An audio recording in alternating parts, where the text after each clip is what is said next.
തൊഴിൽ മേഖലയിൽ വലിയ മാറ്റങ്ങൾ സംഭവിക്കുന്നൊരു കാലഘട്ടമാണ്. പ്രത്യേകിച്ച് ഫ്രോണ്ടിയർ ടെക്നോളജീസിൻ്റെ വരവോടുകൂടി തൊഴിൽ മേഖലയിൽ ഉണ്ടാകുന്ന ട്രാൻസ്ഫോർമേഷൻ അത് എയ്തർ ഡിസ്പ്ലേസ്മെൻ്റ് ആയിട്ടായിരിക്കാം, അല്ലെങ്കിൽ ഒരു ട്രാൻസ്ഫോർമേഷൻ ആയിട്ടായിരിക്കാം.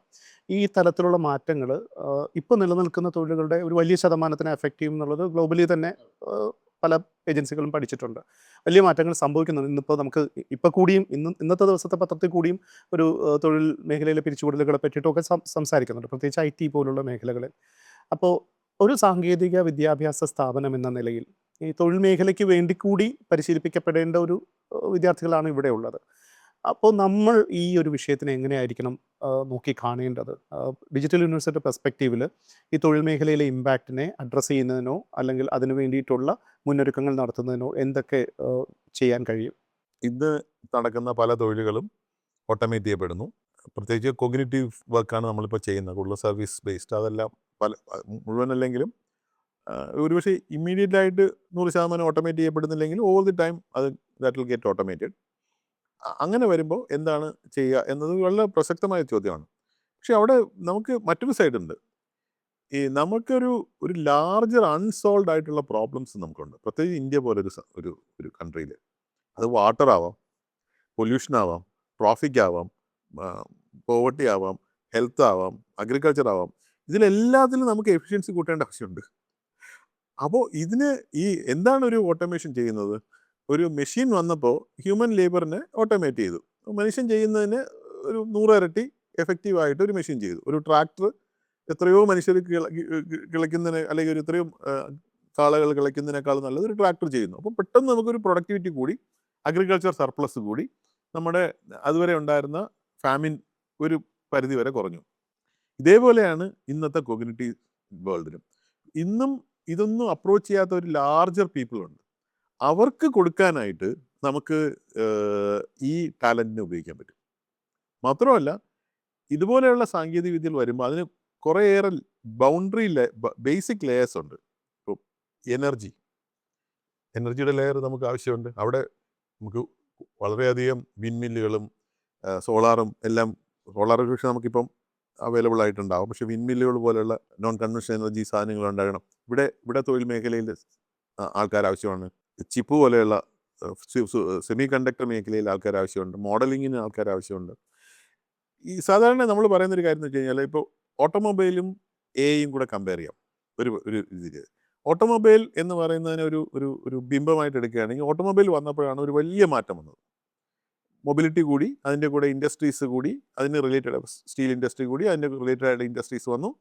പക്ഷെ ഓട്ടോമൊബൈൽ ഉപയോഗിച്ച് ചെയ്യുന്ന കുറേയേറെ ജോലികൾ വന്നു. ഇപ്പോൾ ഡ്രൈവിംഗ് എന്ന് പറഞ്ഞ ജോലി 1890 ഒരാളോട് ചോദിച്ചു കഴിഞ്ഞാൽ അയാൾക്ക് അറിയണ്ടാവില്ല. അങ്ങനെ ഒരു ജോലി ഉണ്ടായിരുന്നില്ല. 100 കൊല്ലം കൊണ്ട് ഡ്രൈവിംഗ് ലോകത്തൊരു വളരെ കോമൺ ആയിട്ട് ആൾക്കാർ ഉപയോഗിക്കുന്ന ജോലിയായി. അതേപോലെയാണ് AI. AIക്ക് യൂസേഴ്സ് ഒരുപാട് വേണ്ടി വരും. AI ഉപയോഗിച്ച് നമുക്ക് ഒരുപാട് കാര്യങ്ങൾ ചെയ്യാൻ പറ്റും. കാരണം AI ഉപയോഗിച്ച് ഇതുവരെ അഡ്രസ്സ് ചെയ്യാത്ത കുറേ പ്രോബ്ലംസ് അഡ്രസ്സ് ചെയ്യാം. ഇതുവരെ കാണാത്ത പല മേഖലകളിലേക്ക് പോകാം. പ്രിസിഷൻ ലേണിംഗ് പോലെയുള്ള മേഖലകളിൽ പ്രിസിഷൻ ആയിട്ടുള്ള പല കാര്യങ്ങളും ചെയ്യാൻ പറ്റും. അപ്പോൾ AI യൂസ് ചെയ്യാൻ കഴിയുന്ന ഒരു വലിയൊരു സെറ്റ് ഓഫ് ആൾക്കാരെ ആവശ്യമുണ്ട്. ഒരു ഡ്രൈവേഴ്സിനെ പോലെ who actually use vehicles, you really require people who know how to drive AI, right? Prompt ചെയ്യാൻ പറ്റുന്ന ആൾക്കാരെ, അങ്ങനെയുള്ള ഒരു സെറ്റ് ഓഫ് ആൾക്കാർ ആവശ്യമുണ്ട്. ഇത് ജനറേറ്റ് ചെയ്യുന്ന ആൾക്കാർ ആവശ്യമുണ്ട്. ഒരു കാർ മേക്ക് ചെയ്യുന്ന ഫാക്ടറിയിലെ വർക്കറെ പോലെ AI മേക്ക് ചെയ്യുന്ന ആൾക്കാരെ ആവശ്യമുണ്ട്. അതിന് ഡെവലപ്പ് ചെയ്യുന്ന, ഇപ്പോൾ ഒരു കാറിൻ്റെ തെർമോഡൈനാമിക്സ് ഡെവലപ്പ് ചെയ്യുന്ന സയൻറ്റിസ്റ്റുകളെ പോലെ അതിന് എഫിഷ്യൻറ്റ് കൂട്ടാൻ AIയുടെ സാധനങ്ങൾ ഡെവലപ്പ് ചെയ്യുന്ന അൽഗോരിതം എക്സ്പേർട്സിനെയും ഡേറ്റാ സയൻറ്റിസ്റ്റുകളെ ആവശ്യമുണ്ട്. ഇതിൻ്റെ ഫണ്ടമെൻ്റൽ സാധനങ്ങൾ ചെയ്യുന്ന മാത്തമാറ്റീഷ്യൻസിന് ആവശ്യമുണ്ട്. അപ്പോൾ ഇവിടെ എല്ലാം ഇന്നത്തെ ജോലി തന്നെ കണ്ടിന്യൂ ചെയ്യണം എന്ന് ശടിക്കുമ്പോഴാണ് നമുക്ക് പ്രശ്നം വരുന്നത്. ഒരു കാർ വന്നപ്പോൾ ഹോഴ്സ് കാർട്ട് ഡ്രൈവർ അങ്ങനെ തന്നെ ഇരുന്നിരുന്നെങ്കിൽ അയാൾക്ക് ജോലി ഇല്ലാതാവും. അത് നാച്ചുറാണ്. പക്ഷെ അയാളൊരു ഡ്രൈവിംഗ് പഠിച്ചതാണെങ്കിൽ അയാൾക്ക് പെട്ടെന്നൊരു അപ്ഗ്രേഡ് ഓഫ് സ്കിൽ വന്നു. ഇത് ഈ മേഖലയിലും പ്രാവർത്തികമാവും. In effect you can say developing കൺട്രികളിൽ ഓപ്പർച്യൂണിറ്റീസ് വളരെ കൂടുതലാണ്. പക്ഷെ ആ ഓപ്പർച്യൂണിറ്റികളിലേക്ക് നമ്മൾ പോകേണ്ടത് ആവശ്യമാണ്. അതാണ് നമ്മൾ ശരിക്കും പറഞ്ഞാൽ ഇന്നത്തെ കുട്ടികളെ ട്രെയിൻ ചെയ്യാൻ, അല്ലെങ്കിൽ അവർക്ക് ആ എക്സ്പോഷർ കൊടുക്കുക എന്നത്. സർ ഇപ്പോൾ പറഞ്ഞതിൻ്റെ എക്സാക്റ്റ് ആയിട്ടുള്ള ആ പെർസ്പെക്റ്റീവിൽ നമ്മൾ നമ്മുടെ ചുറ്റുപാടുകളുടെ യൂസ് കേസസിനെ ഐഡൻറ്റിഫൈ ചെയ്യണം. അപ്പോൾ ഓരോ ഡൊമൈനിനകത്തുമുള്ള ആവശ്യങ്ങൾ ഇതൊക്കെയാണ്. അതിനനുസരിച്ചിട്ടുള്ള സൊല്യൂഷൻസ് ഇങ്ങനെയൊക്കെ കൊടുക്കാം. അതിനാവശ്യമായിട്ടുള്ള ഇൻഫ്രാസ്ട്രക്ചറും പ്രൊവൈഡേഴ്സിനെയും ഒക്കെ നമുക്ക് ഒരു കമ്മ്യൂണിറ്റി ടെക്നോളജി എന്നൊക്കെ പറയുന്ന ഒരു പെർസ്പെക്റ്റീവിൽ ഡെവലപ്പ് ചെയ്യാൻ വലിയൊരു സാധ്യതയുണ്ട്. പക്ഷേ അവിടെ ഒരു പ്രായോഗിക പ്രശ്നം എന്ന് പറയുന്നത് ഒന്ന് ഈ ഒരു മൈൻഡ് സെറ്റ് ക്രിയേറ്റ് ചെയ്യണം. മൈൻഡ് സെറ്റ് എന്ന് പറയുന്നത് ടോപ്പ് ടു ബോട്ടം ക്രിയേറ്റ് ചെയ്യണം. അതൊരു നയരൂപീകരണ തലത്തിൽ മാത്രമല്ല, ഏറ്റവും താഴെയുള്ള ഒരു പ്രാക്ടീഷണറിന് കൂടി ആ ഒരു ധാരണ ഉണ്ടാക്കണം. 2, ഇതിൻ്റെ ഇൻഫ്രാസ്ട്രക്ചർ ഒരു വലിയ ചലഞ്ച്, പ്രത്യേകിച്ച് എയുടെ ഒരു പെർസ്പെക്റ്റീവിൽ അതിനൊരു വലിയ ജിയോ പൊളിറ്റിക്സ് അതിൻ്റെ അകത്തുണ്ട്. നമുക്കൊരു വേണമെന്ന് വിചാരിച്ചാൽ കൂടിയും നമുക്കൊരു ഇൻഫ്രാസ്ട്രക്ചർ അത്ര ചെയ്യാൻ പറ്റണം എന്നില്ല. ചിപ്പ് അവൈലബിൾ ആയിരിക്കില്ല, GPUസിൻ്റെ ലഭ്യതക്കുറവുണ്ട്, അപ്പോൾ ഫണ്ടിൻ്റെ ആവശ്യമുണ്ട്. ഇവിടെയൊക്കെ ഓൾട്ടർനേറ്റീവ് സിസ്റ്റംസിനെ പറ്റിയിട്ടുള്ള സജഷൻസ് വരുന്നു. ഇപ്പോൾ ഓപ്പൺ സോഴ്സ് AI അല്ലെങ്കിൽ വളരെ ഡിസ്ട്രിബ്യൂട്ടഡ് AI എന്നൊക്കെ പറഞ്ഞ ആശയങ്ങളൊക്കെ വരുന്നുണ്ട്. പക്ഷേ ഇതിനെ നമ്മൾ എങ്ങനെ ഫോക്കസ് ചെയ്യണം? ഇപ്പോൾ നമ്മൾ ഫോക്കസ് ചെയ്യുന്നതിൻ്റെ അളവ് ഒരുപക്ഷെ പരിമിതമാണെന്നറിയാം. മുന്നോട്ട് പോകുമ്പോൾ നമ്മൾ സ്പെസിഫിക് ആയിട്ട് ഗവൺമെൻറ് എന്ന തലത്തിലും സമൂഹം എന്ന തലത്തിലും നമ്മൾ എങ്ങനെ അതിനകത്തേക്ക് ഇൻ്റർവീൻ ചെയ്യണം എന്നുള്ളതാണ് സാർ ആലോചിക്കുന്നത്. അത് ഭയങ്കര വാല്യൂഡുള്ള പോയിന്റാണ്. ശരിക്ക് നമുക്ക് ഈ സോവറിൻ എയുടെ കൺസെപ്റ്റ് വരികയും നമുക്ക് റിസോഴ്സ് ലിമിറ്റേഷൻസ് ഉണ്ട്.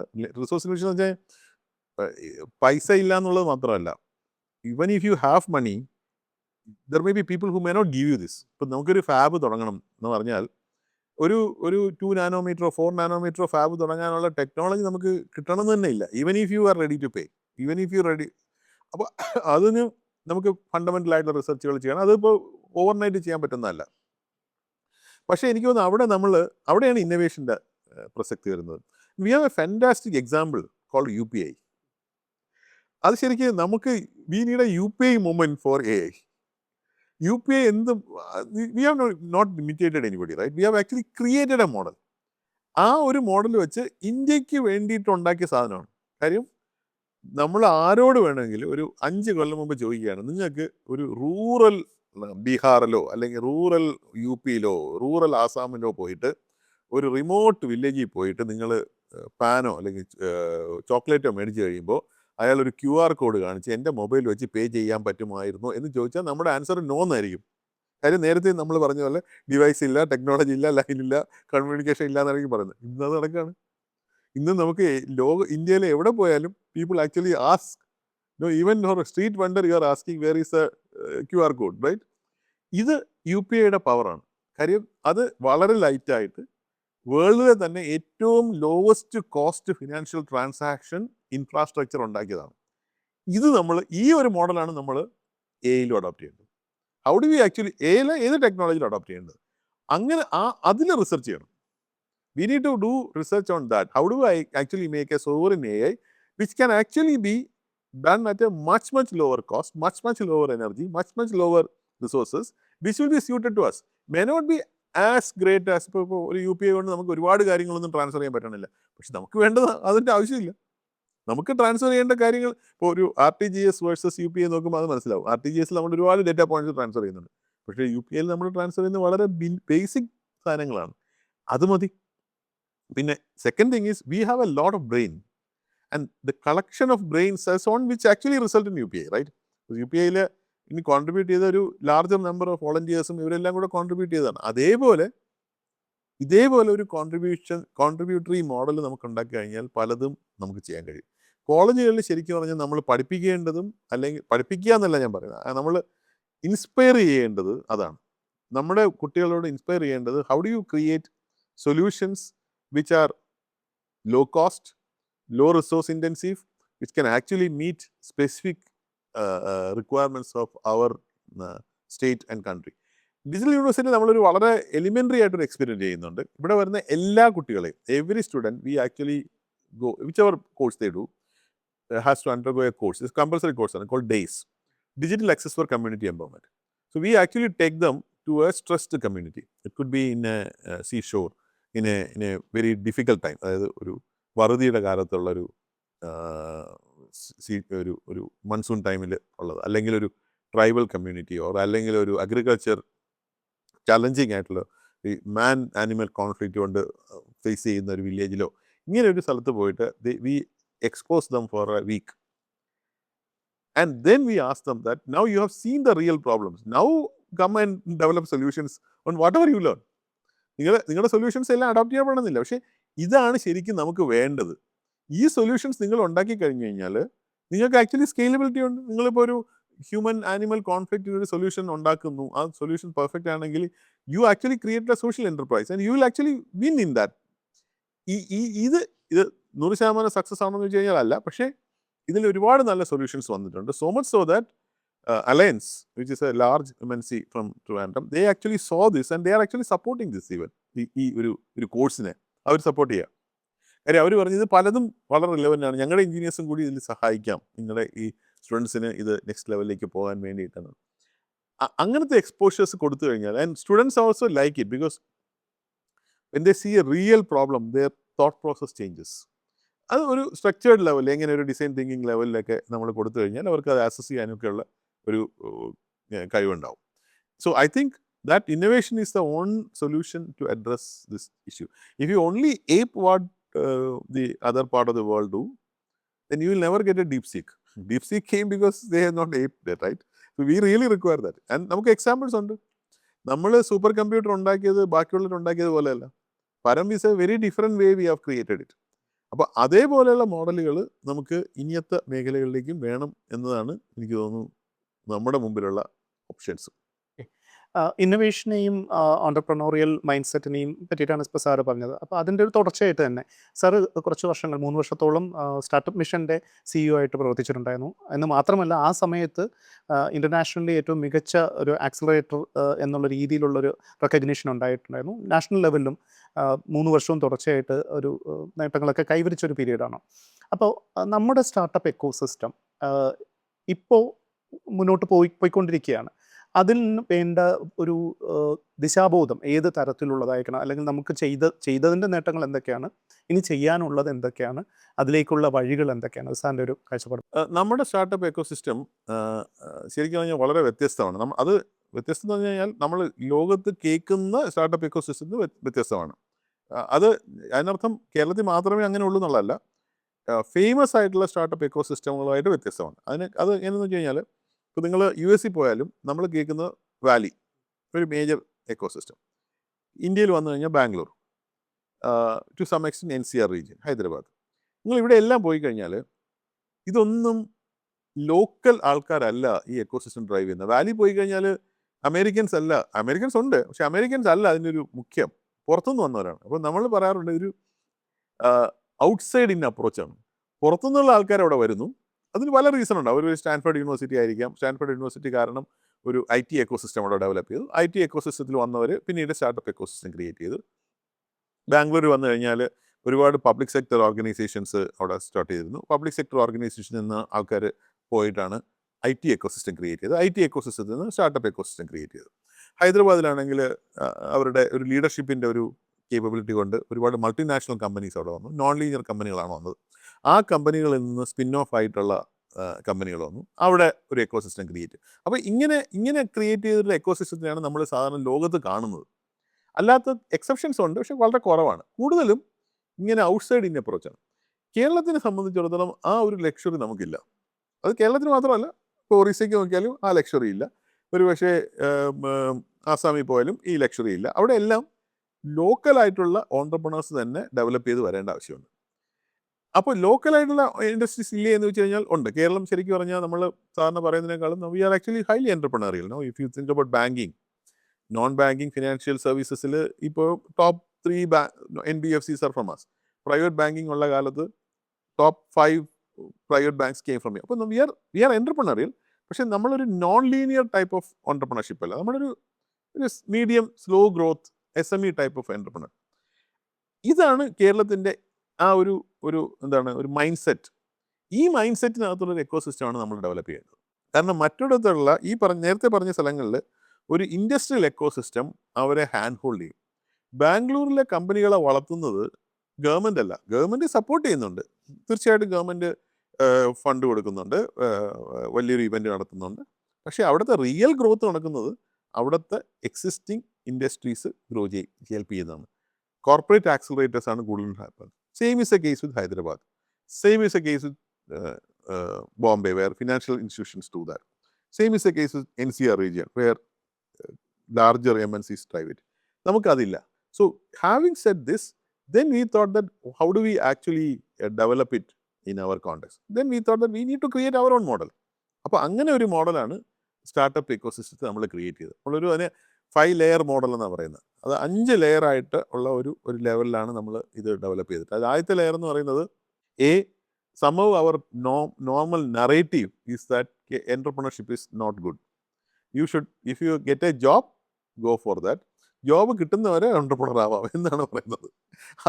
that is the first thing which we need to bust. So we need to glamorize this whole concept of startups and entrepreneurship. അതാണ് നമ്മുടെ first. We call it as an evangelization layer, where we wanted to promote this entrepreneurship by showing that entrepreneurship is not risky. You can actually get money from day one itself. You can actually do a lot of things which you can do. And അതായത് നമ്മളെപ്പോഴും പറയാറുണ്ട് ഈ entrepreneur ആകുമ്പോൾ നഷ്ടമേ സഹിക്കുള്ളൂ. അതൊന്നും അല്ല. നിങ്ങൾക്ക് ശരിക്കും പറഞ്ഞാൽ നിങ്ങളെ സഹായിക്കാൻ ഒരുപാട് ആൾക്കാരുണ്ട്. നിങ്ങൾക്ക് ബാക്കിയുള്ളവരെക്കാളും നന്നായിട്ട് ജീവിക്കാൻ പറ്റും എന്ന് പറയുന്ന ഒരു glamorisation which includes sending this people to good places in the world and things like that. അതാണ് ഞങ്ങളുടെ ഫസ്റ്റ് ലെയർ എന്ന് പറയുന്നത്. അതിൻ്റെ ഭാഗമായിട്ടാണ് ഈ ഹഡിലൊക്കെ നടത്തുന്നത്. ഹഡിൽ എന്ന് പറഞ്ഞിട്ട് ഒരു ഇൻ്റർനാഷണൽ ഇവൻ്റ് തന്നെ ഇപ്പം വന്നിട്ടുണ്ട്. നമ്മൾ സ്റ്റാർട്ട് ചെയ്തതാണ്. Then we find that if you really wanted to do startup in true sense, you really require knowledge. അല്ലാതെ വെറുതെ ഈ ഐഡിയ എന്ന് പറഞ്ഞിരുന്നൊരു കാര്യമില്ലല്ലോ. ഐഡിയക്ക് സബ്ജക്ട് ഡെപ്ത് വേണം. ഇത് ഞാൻ ഈ എവാഞ്ചലൈസേഷൻ ലെയർ ഒരു നല്ല പരിധി വരെ സ്റ്റാർട്ടപ്പ് വില്ലേജ് തന്നെ ചെയ്തിട്ടുണ്ടായിരുന്നു. അവർ ശരിക്കും അതിൽ വളരെ സക്സസ്ഫുൾ ആയിരുന്നു. പക്ഷേ സ്റ്റാർട്ടപ്പ് വില്ലേജ് ഫെയിലായി പോയതിൻ്റെ കാരണം അവിടെ വന്ന ആൾക്കാർക്ക് ഇതൊക്കെ എക്സൈറ്റിംഗ് തന്നെ, പക്ഷേ ചെയ്യാനുള്ള കഴിവ് വേണ്ടേ? നോളജിനോ ഇപ്പോൾ ചെയ്യുന്നു എന്ന് പറഞ്ഞ ഒരാൾക്ക് മോഡലിംഗ് അറിയില്ലെങ്കിൽ പിന്നെ എന്തിട്ട് ചെയ്യാനാ?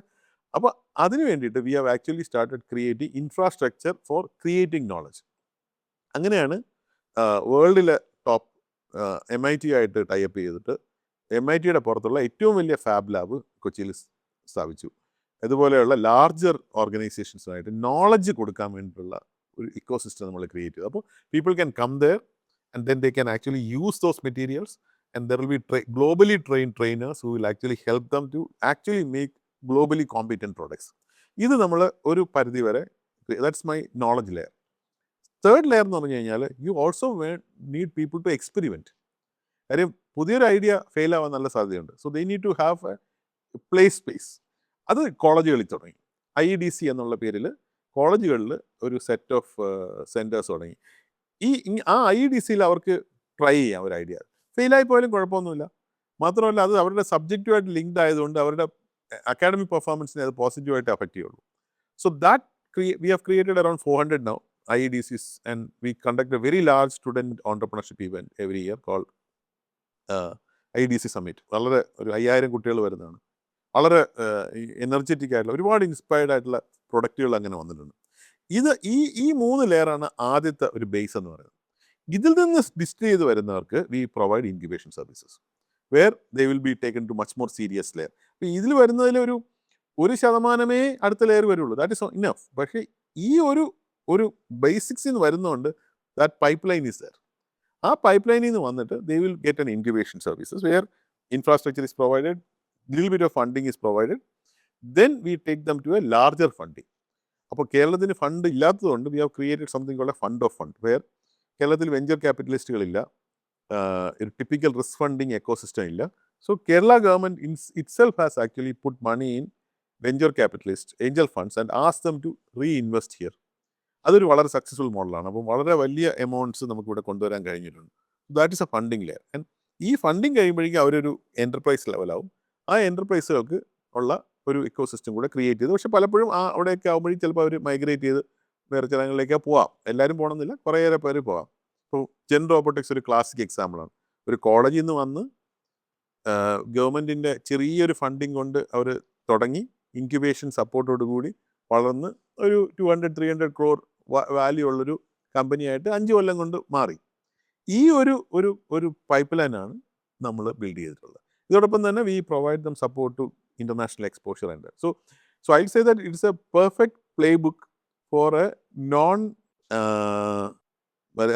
for the ecosystem which does not have the advantages of having a non-linear companies etc. അതായത് ലോകത്തെ ഒരു നല്ല ശതമാനം എക്കോസിസ്റ്റത്തിന് പറ്റുന്ന ഒരു പ്ലേ ബുക്കാണിത്. ചെറിയൊരു സ്ഥലത്ത് മാത്രമാണ് മറ്റത് വർക്ക് ചെയ്യുക. ഒരു ലാർജർ സ്ഥലങ്ങളിൽ ഈ പ്ലേ ബുക്ക് റിയലി വർക്ക്ഔട്ട് ചെയ്യും. In fact some of other states also have mimic that after we have done it. And we also don't have market. നമുക്ക് ഈ ഈ സ്റ്റാർട്ടപ്പ് ഉണ്ടാകുന്ന പ്രൊഡക്റ്റുകൾ ടെസ്റ്റ് ചെയ്യാനൊരു മാർക്കറ്റ് ഇല്ല. അവിടെയും government has stepped in through policy intervention. It's very unique actually. Kerala become a state which says that we will actually experiment with your product. Up to ഇപ്പോൾ എനിക്കൊന്ന് 2 കോടി വരെ ഒരു ടെൻഡറും ഇല്ലാതെ സ്റ്റാർട്ടപ്പുകളുടെ പ്രൊഡക്റ്റുകൾ എടുക്കാം, ഇന്നോവേറ്റീവ് ആയിട്ടുള്ള പ്രൊഡക്റ്റ്, അല്ലെങ്കിൽ 20 ലക്ഷം വരെ എടുക്കാം. അപ്പോൾ സ്റ്റാർട്ടപ്പുകൾക്ക് ഒരു ടെസ്റ്റ് ചെയ്യാനൊരു സ്പേസ് കിട്ടും. അല്ലെങ്കിൽ ആലോചിച്ച് നോക്കുക, ഒരു drain cleaning robot water authority വാങ്ങിയില്ലെന്ന് പിന്നെ ആരാ വാങ്ങുക? വാട്ടർ അതോറിറ്റിക്ക് ടെൻഡർ വിളിച്ചെടുക്കാൻ പറ്റില്ല, കാര്യം ഇത് ഒരു യുണീക്ക് പ്രൊഡക്റ്റ് ആണ്. So they adopted it, they invested in that. ആ സക്സസ് കൊണ്ടാണ് അവർക്ക് ഇപ്പോൾ 18 സ്റ്റേറ്റിലേക്ക് എക്സ്പാൻഡ് ചെയ്യാൻ പറ്റിയത്. അപ്പോൾ ഇതേപോലെയുള്ള ഒരു പോളിസി എൻവറോൺമെൻറ്റ് ഇവിടെ ക്രിയേറ്റ് ചെയ്യാൻ പറ്റി. സ്റ്റാർട്ടപ്പ് മിഷൻ്റെയും IT ഡിപ്പാർട്ട്മെൻറ്റിനും കൂടി ഉള്ള ഒരു ഇതിൽ ക്രിയേറ്റ് ചെയ്യാൻ പറ്റി. അതാണ് ശരിക്കും പറഞ്ഞാൽ സ്റ്റാർട്ടപ്പ് എക്കോസിസ്റ്റത്തിനെ സപ്പോർട്ട് ചെയ്തത്, പോളിസി ആയിട്ട് വരികയും ചെയ്തു. സാർ പറഞ്ഞ പോലെ തന്നെ അത് ഒരു വാല്യുവേഷൻ ബേസ്ഡ് ആയിട്ടുള്ള, അല്ലെങ്കിൽ ഒരുപാട് യൂണിക്കോൺസിനെ ഉണ്ടാക്കുന്നത് ഫോക്കസ് ചെയ്യാതെയുള്ള ഒരു എക്കോസിസ്റ്റമാണ് നമ്മുടേത്. പക്ഷേ ഇതിന് അതിൻ്റെതായ ചലഞ്ചസും ഇല്ലേ? ഇപ്പോൾ വാല്യുവേഷൻ ബേസ്ഡ് ആയിട്ടില്ലെങ്കിൽ ഫണ്ടിങ്ങിൻ്റെ വരവിന് ഇത് ബാധിക്കും. തീർച്ചയായിട്ടും വാല്യുവേഷൻ ബേസ്ഡ് ആയിട്ടുള്ള സ്റ്റാർട്ടപ്പുകൾ നമുക്കിവിടെ ഇല്ല, വളരെ കുറവാണ്. In fact we had only 1 unicorn, and that unicorn is a Kerala based unicorn, but that actually is not really Kerala based. അവർ ആക്ച്വലി ബാംഗ്ലൂരാണ്, കേരളത്തിലാണ് തുടങ്ങിയത്. കേരളമായിട്ട് വളരെ ക്ലോസ് ആയിട്ട് വർക്ക് ചെയ്യുന്നവരാണ്. പക്ഷേ അവരുടെ ഫണ്ടിങ് എല്ലാം കിട്ടിയത് ബാംഗ്ലൂരിൽ നിന്നാണ്. അപ്പോൾ ഈ വാല്യൂ ബേസ്ഡ് സ്റ്റാർട്ടപ്പ് അല്ലെങ്കിൽ പ്രോഫിറ്റ് ബേസ്ഡ് സ്റ്റാർട്ടപ്പ് എന്നുള്ള രീതിയിൽ എടുക്കുകയാണെങ്കിൽ നമ്മൾ കൂടുതലും പ്രോഫിറ്റ് ബേസ്ഡ് സ്റ്റാർട്ടപ്സ് ആണ്. വാല്യൂ ബേസ്ഡ് സ്റ്റാർട്ടപ്സ് കുറവാണ്. വാല്യൂ ബേസ്ഡ് സ്റ്റാർട്ടപ്സിന് ഒരുപാട് ടോപ്പ് ലൈനിനെ സപ്പോർട്ട് ചെയ്യുക, അതായത് സെയിൽസ് സപ്പോർട്ട് ചെയ്യാൻ വേണ്ടിയുള്ള ഫണ്ടിങ് കണ്ടിന്യൂസ് ആയിട്ട് വരണം. അത് ഒന്ന്, അതിനുള്ള എക്കോസിസ്റ്റം വേണം. 2, ഈ ഓൺടർപ്രണർ അതിന് റെഡി ആയിരിക്കണം. Entrepreneur have to be ready to actually grow that fast, and he or she will be ready to take so much of money. And അപ്പോൾ ഈ ഇൻവെസ്റ്റ് ചെയ്യുന്നവരെ എന്താ നോക്കുന്നത്? ഈ കമ്പനിയുടെ വാല്യൂ കൂടിക്കഴിഞ്ഞാൽ ഈ കമ്പനിയെ വിൽക്കാം, അവർ പ്രൊഡക്റ്റ് അല്ല നോക്കുന്നത്. അപ്പോൾ ആ ഒരു തോട്ട് പ്രോസസ്സ് അവർക്ക് ആവശ്യമുണ്ട്. ആ തോട്ട് പ്രോസസ്സ് നമ്മുടെ പല സ്റ്റാർട്ടപ്പുകൾക്കും ഇല്ല. അപ്പോൾ when I was a startup mission CEO, I was also thinking about helping some of these companies to get in to IPO. അതിന് നമ്മൾ അത് നമ്മുടെ സിസ്റ്റത്തിൽ വളരെ ഐഡിയലാണ്. കാരണം ഇവിടെയുള്ള പലർക്കും അവരുടെ ഓണർഷിപ്പ് വേറൊരാൾക്ക് കൊടുക്കാൻ ഇഷ്ടമില്ല. ഇതാകുമ്പോൾ ഓണർഷിപ്പ് ഡൈല്യൂട്ട് ചെയ്യപ്പെടുന്നില്ല. It will be on he still controls stake. Second thing is ഒരാളല്ല, അപ്പോൾ അതൊരു അഡ്വാൻറ്റേജസ് ആണ്. പക്ഷേ ആ സമയത്താണ് Covid came. So we actually have to abandon it. But I think now it's time for us to re-look at that IPO model for some of the startups. And now we have some startups who are actually mature enough to take IPO and then grow. But to answer your question, yes, there is a funding challenges. But that is something which we need to, ഞാനൊരു lighter വേനി പറയാറുണ്ട്. ഇന്ത്യയിൽ ഏകദേശം 2 or 3 crores of SMEs ഉണ്ട്. Startups എന്ന് പറയുന്നതിന് ഒരു 1.5 ലക്ഷം കണ്ടേ ഉണ്ടാവുള്ളൂ. അപ്പോൾ അതിനർത്ഥം there is a successful model outside, right? So we need something in between a SME and a startup. Not necessarily somebody who makes 50x growth, but also make a loss of some 1800%. അതാണോ വേണ്ടത്? അതോ who grows and 3x, 4x, but has a decent profit? And I would opt for the second one, even though you can always say that we don't have unicorns. But I will certainly opt for the second one. കാര്യം നമ്മൾ ഈ കേരളത്തിൽ unicorn ഇല്ലയെന്ന് പറയുമ്പോഴും Covid സമയത്ത് നമ്മുടെ സ്റ്റാർട്ടപ്പുകളുടെ death compared to many of the other larger എക്കോസിസ്റ്റമായിട്ട് കമ്പയർ ചെയ്താൽ വളരെ കുറവാണ്. They did not fail because they were making profit, they were sustainable. So it's a question of which one. Glamour is always with unicorns. Solid ആയിട്ടുള്ള സാധനം എന്ന് പറയുന്നതും deep tech ചെയ്യാനും കൂടുതൽ മറ്റേതായിരിക്കും എന്നുള്ളതാണ് എൻ്റെ വിശ്വാസം. ഈ സ്റ്റാർട്ടപ്പുകളെ പറ്റി പറഞ്ഞപ്പോൾ സാറിൻ്റെ തന്നെ ഭാഷയിൽ പറഞ്ഞു കഴിഞ്ഞാൽ ഇന്ത്യയിൽ 2 തരം സ്റ്റാർട്ടപ്പ് ഉണ്ട്. ഒന്ന് ഭാരത് സ്റ്റാർട്ടപ്സ്, ഒന്ന് ഇന്ത്യ സ്റ്റാർട്ടപ്സ് എന്ന് നമ്മൾ നേരത്തെ സംസാരിച്ചിട്ടുണ്ടായിരുന്നു. അപ്പോൾ അതിൻ്റെ ഒരു കോൺസെപ്റ്റും, രണ്ടാമത്തത് സ്റ്റാർട്ടപ്പുകളുടെ ഒരു ഡൊമൈൻ സെൻട്രിസിറ്റി. ഇപ്പോൾ കേരളത്തിലെ സ്റ്റാർട്ടപ്പുകൾ ടെക്നോളജി സ്റ്റാർട്ടപ്സ് ആണ്. അപ്പോൾ നമുക്ക് ഇപ്പോൾ സാർ തന്നെ ഉള്ളൊരു കാഴ്ചപ്പാടിൽ കേരളത്തിലെ ഒരു ഓൺടർപ്രണോറിയൽ ജേർണിയിൽ ടെക്നോളജിയെക്കാളും മറ്റ് മേഖലകൾ ഒരുപാട് പങ്കുവച്ചിട്ടുണ്ട്. ഇപ്പോൾ ബാങ്കിങ് സെക്ടറിനകത്ത് ഒരുപാട് ഇന്നൊവേഷൻ വന്നിട്ടുണ്ട്, അല്ലെങ്കിൽ അഗ്രികൾച്ചർ മേഖലയിൽ ഒരുപാട് സാധ്യതകൾ ഉണ്ടായി വരുന്നുണ്ട്. അപ്പോൾ അത്തരം മേഖലകളെ കൂടി ഈ ഒരു തലത്തിലേക്ക് കൊണ്ടുവരേണ്ടതല്ലേ അത്? അല്ല, എനിക്ക് തോന്നുന്നു ഇപ്പോഴത്തെ സ്റ്റാർട്ടപ്പ് മിഷൻ അങ്ങനെയുള്ള മേഖലകളിലേക്ക് ഒരുപാട് കാൽ വെച്ചിട്ടുണ്ട്. പക്ഷേ എല്ലായിടത്തും ഒരു ടെക്നോളജിയുടെ ആവശ്യമുണ്ട്. കാരണം നോൺ ലീനിയർ ഗ്രോത്ത് കിട്ടണമെങ്കിൽ ടെക്നോളജി ആവശ്യമുണ്ട്. കാരണം നമുക്കൊരു ഒരു ഒരു ഷോപ്പ് തുടങ്ങുക, ആ ഷോപ്പ് മാത്രം കൊണ്ട് നോൺ ലീനിയർ ഗ്രോത്ത് ഉണ്ടാവില്ല. ഒരു ഷോപ്പ് തുടങ്ങി, പിന്നീട് ഒരു ഷോപ്പ് തുടങ്ങി, പിന്നെ ഒരു ഷോപ്പ് തുടങ്ങി. അതേസമയം ഒരു ഇ-കോമേഴ്സ് ആകുമ്പോൾ നമുക്കത് കുറച്ചുകൂടെ ഒരു സ്കെയിലബിലിറ്റി ഉണ്ട്. കാര്യം marginal cost of growth is actually കുറഞ്ഞു വരും. മറ്റത് അങ്ങനെയല്ലല്ലോ. ഞാനൊരു ഷോപ്പ് തുടങ്ങുന്നു, അടുത്ത ഷോപ്പ് തുടങ്ങുമ്പോൾ എനിക്ക് ഓൾമോസ്റ്റ് സെയിം ഇൻവെസ്റ്റ് ചെയ്യേണ്ടി വരും. അപ്പോൾ അതുകൊണ്ടാണ് നമുക്കൊരു ടെക്നോളജി ലെയർ എന്തായാലും ആവശ്യമുണ്ട്. അത് ഡിജിറ്റൽ തന്നെ വേണമെന്നില്ല, ഏതിലെങ്കിലും ടെക്നോളജി ലെയർ ആവശ്യമുണ്ട്. ഇപ്പോൾ for example V have A startup who actually came out with a very interesting problem. അതായത് കേരളത്തിൽ തെങ്ങ് കയറാൻ ആളെ കിട്ടുന്നില്ല. ഓക്കെ, അതേസമയം തെങ്ങിൻ്റെ ഏറ്റവും പ്രൊഡക്റ്റീവായിട്ട് കിട്ടുന്ന സാധനം എന്ന് പറയുന്നത് നീരയാണ്. നീര ഏറ്റവും പ്രൊഡക്റ്റീവാണ്, ഏറ്റവും പ്രോഫിറ്റബിൾ ആണ്. പക്ഷെ നീര ചെയ്യണമെന്നുണ്ടെങ്കിൽ ഒരു ദിവസം ഒരാൾ 3 തവണ തെങ്ങി കയറണം. കാര്യം അല്ലെങ്കിൽ അത് ഫെർമെൻറ്റഡ് ആവും. ഒരു തവണ ഒരു മാസത്തിൽ കിട്ടാൻ ആളെ കിട്ടാത്തപ്പോൾ ഒരു ദിവസം ഒരു തെങ്ങിൽ 3 തവണ കയറുക എന്ന് പറയുന്നത് ഇമ്പോസിബിൾ ആണ്. അപ്പോൾ he came out with a very interesting solution. He say that I will develop a tool, ഒരു machine which works in solar. അത് ഓട്ടോമാറ്റിക്കായിട്ട് ടാപ്പ് ചെയ്യും. അപ്പോൾ ഓരോ പൂക്കുലെടുത്ത് അതിൽ ഈ മെഷീൻ ഘടിപ്പിക്കും. ഒരു തവണ കയറിയാൽ മതി, ഘടിപ്പിക്കുക. പിന്നെ അയാൾ 3 മാസം കഴിഞ്ഞ് കയറിയാൽ മതി. 3 മാസം വരെ ഈ മെഷീൻ ആ പൂക്കുലയിൽ നിന്ന് നീര ചെത്തി താഴെ കൊണ്ടുവരും. ഒരു ട്യൂബ് ഇട്ട് താഴെ കൊണ്ടുവരും. ഇത് ടെക്നോളജി സ്റ്റാർട്ടപ്പ് ആണോ അഗ്രികൾച്ചർ സ്റ്റാർട്ടപ്പ് ആണോ എന്ന് ഒരു ക്വസ്റ്റ്യനാണ് നമ്മുടെ മുമ്പിലുള്ളത്. നാഷണൽ അവാർഡ് കിട്ടിയതാണ് അഗ്രികൾച്ചർ സ്റ്റാർട്ടപ്പിന്. ഇപ്പോൾ അത് ഒരു ലാർജർ കേരളത്തിൽ നിന്നുള്ള മറ്റൊരു കമ്പനി അതിൽ ഇൻവെസ്റ്റ് ചെയ്ത് അതിപ്പം ശ്രീലങ്കയിലും എനിക്ക് തോന്നുന്നു ഇന്തോനേഷ്യയിലോ ഒക്കെ ഇത് വളരെ വലിയ ഫീൽഡുകളിൽ ചെയ്തുകൊണ്ടിരിക്കുകയാണ്. He's actually increase the productivity in 270 times. കാര്യം ഒരു ദിവസം 3 തവണ കയറുന്നതിന് പകരം 90 ദിവസത്തെ ഒരു തവണ കയറിയാൽ 270 ടൈംസ് ആണ് പുള്ളി പ്രൊഡക്ടിവിറ്റി കൂട്ടിയത്. ഇതാണ് ശരിക്കും പറഞ്ഞാൽ നമുക്ക് ടെക്നോളജി അഡോപ്റ്റ് ചെയ്യുന്നത്.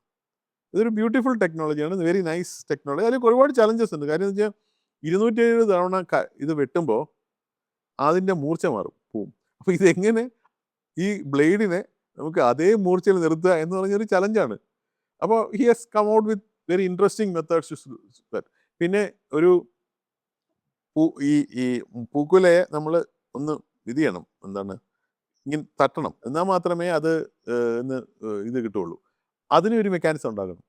ഇതെല്ലാം തെങ്ങിൻ്റെ മേളിൽ, നമുക്ക് ഇലക്ട്രിസിറ്റി കണക്ട് ചെയ്യാനും പറ്റില്ല. എല്ലാം കൂടെ ചെയ്തൊരു മെഷീനാണ് പുള്ളി ചെയ്തത്. Very interesting solution.